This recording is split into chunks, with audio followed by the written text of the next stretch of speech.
नमस्कार विद्यार्थी मित्रांनो, कसे आहात सर्वजण? मजेत ना? शाळा बंद पण शिक्षण चालू या उपक्रमाअंतर्गत आपण सर्वजण ऑनलाईन शिक्षण घेत आहोत. आपण आपल्या शाळेच्या मुख्याध्यापिका माननीय सौ पवार मॅडम यांच्या मार्गदर्शनाने विविध सांस्कृतिक सण, उत्सव, जयंती, पुण्यतिथी देखील साजरी करत असतो. तर आज 23 जानेवारी आझाद हिंद सेनेची स्थापना करणारे, चलो दिल्ली ही घोषणा करणारे नेताजी सुभाषचंद्र बोस यांची जयंती. त्यांच्या जयंतीनिमित्त विनम्र अभिवादन. तर त्यांच्या जीवन कार्याविषयी माहिती सांगत आहे मी, श्रीमती सोनवणे टीचर. विद्यार्थी मित्रांनो, नेताजी सुभाषचंद्र बोस यांचा जन्म 23 जानेवारी 1897 रोजी ओडिसामधील कटक शहरात झाला. त्यांच्या वडिलांचे नाव जानकीनाथ आणि आईचे नाव प्रभावती असे होते. लहानपणापासूनच ते बंडखोर वृत्तीचे होते. सुभाषबाबूंवर स्वामी रामचंद्र आणि विवेकानंद यांचा फार मोठा प्रभाव शाळेत असतानाच पडला होता. विवेकानंद रामकृष्णांच्या ग्रंथांमुळे त्यांना अत्यंत धार्मिक गोडी वाटू लागली. विवेकानंदांच्या शिकवणीने त्यांची मानवाच्या समानतेवरील श्रद्धा अधिक दृढ झाली. विद्यार्थी मित्रांनो, सुभाषचंद्र बोस हे जन्मजात हुशार होते. त्यांच्या वडिलांची इच्छा होती की त्यांनी IPS अधिकारी बनावे. वडिलांची इच्छा पूर्ण करण्यासाठी ते इंग्लंडला गेले आणि ICS ची परीक्षा उत्तीर्ण केली. परंतु त्यांचा इंग्रजांच्या गुलामीला विरोध होता. त्यांच्यात राष्ट्रसेवेची प्रबळ इच्छा होती. एकीकडे ICS चे उच्च पद होते, तर दुसरीकडे सेवेचा कठीण त्यागमय मार्ग होता. शेवटी सेवेचा भाव जिंकला आणि नोकरी करायची नाही असा निर्णय त्यांनी घेतला. त्यांनी आपला राजीनामा मंत्री मॉन्टेग्यू यांच्याकडे सोपविला. तसेच विद्यार्थी मित्रांनो, दुसरे महायुद्ध चालू असताना सुभाषचंद्र बोस यांना ब्रिटिशांनी कोलकाता येथे नजरकैदेत ठेवले होते. तेथून ते 17 जानेवारी 1941 रोजी धाडसाने निसटून अनेक अडचणींचा सामना करून जर्मनीत पोहोचले. जर्मनीत भारताबाहेरील भारतीयांची संघटना करून स्वतंत्र सेना उभी करण्याचा त्यांनी संकल्प केला. त्यासाठी त्यांनी हिटलरची भेट घेऊन जर्मन सरकारची सहानुभूती मिळवली. त्यांनी जर्मनीला शरण आलेल्या इंग्रजांच्या सैन्यातील हिंदी सैनिकांचं संघटन केले. सुभाषचंद्र बोस यांच्या भाषणाने हिंदी सैनिक भारावून गेले. तिकडे जपानने सिंगापूरचा ब्रिटिशांचा आरमारी तळ काबीज केला. रासबिहारी बोस यांनी तेथे जपानच्या ताब्यातील हिंदी सैनिकांची सेना बनवली होती. या सैनिकांची भेट घेण्यासाठी नेताजी 90 दिवसांच्या पाणबुटीतील प्रवासाने जुलै 1943 रोजी मृत्यूशी झुंज देत जपानची राजधानी टोकियो येथे पोहोचले. रासबिहारी बोस यांच्या विनंतीवरून त्या सेनेचे नेतृत्व नेताजींनी स्वीकारले. 5 जुलै 1943ला सिंगापूर येथे नेताजी सुभाषचंद्र बोस यांनी आझाद हिंद सेनेची स्थापना केली. चलो दिल्ली ही घोषणा दिली. जपानच्या कैदेतील भारतीय युद्धबंदी, भारतीय नागरिक आणि स्त्रिया देखील स्वेच्छेने या जनसेवेत दाखल झाले. सुभाषचंद्र बोस या सेनेचे सरसेनापती बनले. कदम कदम बढाए जाय या गीताशी समरस होऊन नेताजी आणि त्यांचे लष्कर यांनी आझाद हिंदस्थानचे स्वप्न साकारण्यासाठी विजयी घोडदौड सुरू केली. आझाद हिंद सेनेने भारतात प्रवेश करून इम्फाळ, कोहिमा इत्यादी ठिकाणी ब्रिटिश फौजांवर विजय मिळवला. नेताजींनी दिल्ली के लाल किल्ले पर तिरंगा लहराने के लिए तुम मुझे खून दो, मैं तुम्हें आज़ादी दूंगा ही भारताच्या इतिहासातील अजरामर घोषणा केली. विद्यार्थी मित्रांनो, ब्रिटिशांनी विमानातून पदके टाकून ब्रिटिश सैन्यात परत या अशी लालच आझाद हिंद सेनेच्या सैनिकांना दाखवली.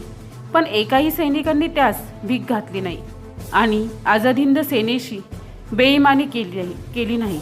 तिकडे जपानच्या हिरोशिमा आणि नागासाकी या शहरावर अणुबॉम्ब टाकण्यात आले. त्यामुळे जपानने शरणागती पत्करली. 18 ऑगस्ट 1945 रोजी तैवान येथील विमानतळावर विमानाचा अपघात होऊन सुभाषचंद्र बोस यांचे निधन झाले. 1992 साली नेताजी सुभाषचंद्र बोस यांना मरणोत्तर भारतरत्न प्रदान करण्यात आला होता. एवढे बोलून मी माझी माहिती संपवते. जय हिंद, जय महाराष्ट्र. धन्यवाद. नमस्कार, माझे नाव सिद्धेश रमणदास, इयत्ता 3री तुकडी ड. शाळेचे नाव अभिनव बालविकास मंदिर, उत्तम नगर, शिरको, नाशिक. मी नेताजी सुभाषचंद्र बोस यांच्या जयंती निमित्त 2 शब्द बोलत आहे. नेताजी सुभाषचंद्र बोस हे भारतीय स्वातंत्र्य लढ्यातील एक अग्रेसर नेते होते. सुभाषचंद्र बोस यांचा जन्म 23 जानेवारी 1897 रोजी ओडिशामधील कटक शहरात झाला. त्यांच्या वडिलांचे नाव जानकीनाथ आणि आईचे नाव प्रभावती होते. त्यांना भारतीय लोक नेताजी म्हणत. सुभाषचंद्र बोस यांनी दिलेला नारा तुम मुझे खून दो मैं तुम्हें आजादी दूंगा हा भारताचा राष्ट्रीय नारा बनला आहे. नेताजींनी स्वराज्य हे वर्तमानपत्र सुरू केले होते. नेताजी 1939 मध्ये भारतीय राष्ट्रीय काँग्रेसचे अध्यक्ष होते. सुभाषचंद्र बोस यांनी आझाद हिंद सेना स्थापन केली. भारताच्या स्वातंत्र्यासाठी ते शेवटच्या श्वासापर्यंत लढले. 18 ऑगस्ट 1945 रोजी नेताजी विमान अपघातात मरण पावले. धन्यवाद. नमस्कार बालमित्रांनो, माझे नाव आदित्य अनिल खन्नार. आज मी तुम्हाला सुभाषचंद्र बोस यांच्याविषयी भाषण देणार आहे. ते तुम्ही शांतपणे ऐकावे अशी माझी नम्र विनंती. सुभाषचंद्र बोस एक महान स्वातंत्र्य सेनानी होते. कठोर परिश्रम आणि महान नेतृत्व या गुणांमुळे ते नेताजी म्हणून ओळखले जाऊ लागले.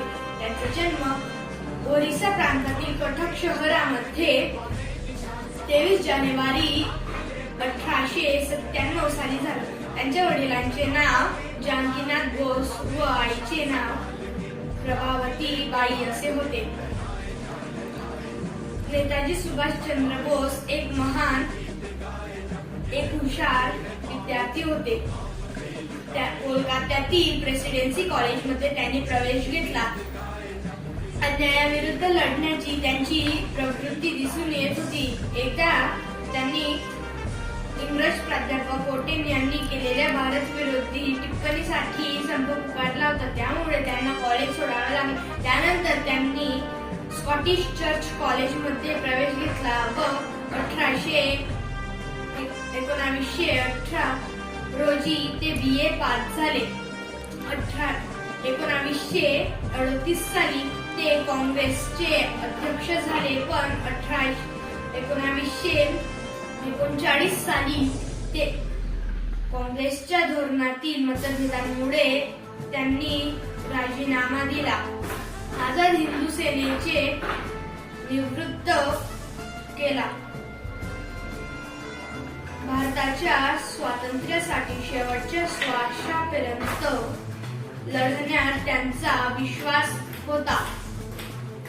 त्यांनी तुम मुझे खून दो मैं तुम्हें आजादी दूंगा अशी घोषणा करत असे. धन्यवाद. माझे नाव निशा नितीन नेवले, इयत्ता 4थी तुकडी ड. तुम मुझे खून दो मैं तुम्हें आजादी दूंगा अशी घोषणा करणारे नेताजी सुभाषचंद्र बोस. आज त्यांची जयंती. आदरणीय गुरुजन आणि माझ्या बाल मित्रांनो, भारतीय स्वातंत्र्य लढ्यात आपले जीवाची पर्वा न करता संपूर्ण आयुष्य देश सेवेसाठी लावणाऱ्या नेताजी सुभाषचंद्र बोस यांचा जन्म 23 जानेवारी 1897 रोजी कटक इथे झाला. त्यांच्या वडिलांचे नाव जानकीनाथ, त्यांच्या आईचे नाव प्रभावती होते. ते इंग्लंडला जाऊन ICS झाले. नेताजी सुभाषचंद्र बोस यांनी वेळोवेळी सत्याग्रह चळवळीत भाग घेतला. त्यांना अनेक वेळा तुरुंगवास भोगायला लागला. 21 ऑक्टोबर 1943 रोजी त्यांनी नेताजी सुभाषचंद्र बोस यांनी सिंगापुरात अर्जी हुकूमत ए आझाद हिंदची स्थापना केली. त्यांनी दिलेला नारा जय हिंद हा आपला भारताचा राष्ट्रीय नारा बनला. अशा देशभक्ताला माझे कोटी कोटी प्रणाम. वंदे मातरम. भारत माता की जय. जय हिंद. धन्यवाद. Hello friends, my name is Anuja Sanjay Bhalerao. I am studying in 4th standard. My school name is Abhinav Bal Vikas Mandir, Uttam Nagar, Sidco, Nashik, Division E. Today I am here to tell you some information about the great leader Subhash Chandra Bose. Subhash Chandra Bose was a great freedom fighter. He was born on 23rd January 1897 in Kathak, Odisha. His father's name was Janakinath Bose and his mother's name was Prabhavati Devi. He was popularly known as Netaji. Netaji started the newspaper Swaraj. Netaji was the president of the Indian National Congress. He worked very free to make his country free. He had respect for Gandhiji but did not like these faithful methods. Netaji from Azad Hind Fauj and Indian National Army. His famous slogan are तुम मुझे खून दो मैं तुम्हें आजादी दूंगा. जय Hind and Delhi चलो. Netaji wrote the book in the Indian struggle 1920 and 1942. It is said that Netaji died on 18th August 1945 in a plane crash. Thank you. Devyani Pankaj वासरता चौथी तुकडीला मी तुम्हाला नेताजी सुभाषचंद्र यांच्याबद्दल भाषण सांगणार आहे. नेताजी सुभाषचंद्र एक बोस एक महान स्वातंत्र्य सेनाचे होते. कठोर परीक्षक आणि महान नेतृत्व या गुणांमुळे ते नेताजी म्हणून ओळखले जाऊ लागले. त्यांचा जन्म उडासा कटक इथे 23 जानेवारी 1897 रोजी झाला. त्यांच्या वडिलांचे नाव जानकीनाथ बोस होते व आईचे नाव प्रभावती बोस असे होते. त्यांनी आझादी हिंद सेनेचे नेतृत्व केले. भारताच्या स्वातंत्र्यासाठी शेवटच्या श्वासापर्यंत लढायचा त्यांचा विश्वास होता. तुम मुझे खून दो मैं तुमको आझादी दूंगा असे म्हणत त्यांनी भारतीय इंग्रजांविरुद्ध होण्यासाठी प्रयत्न केले होते. धन्यवाद. बंद कर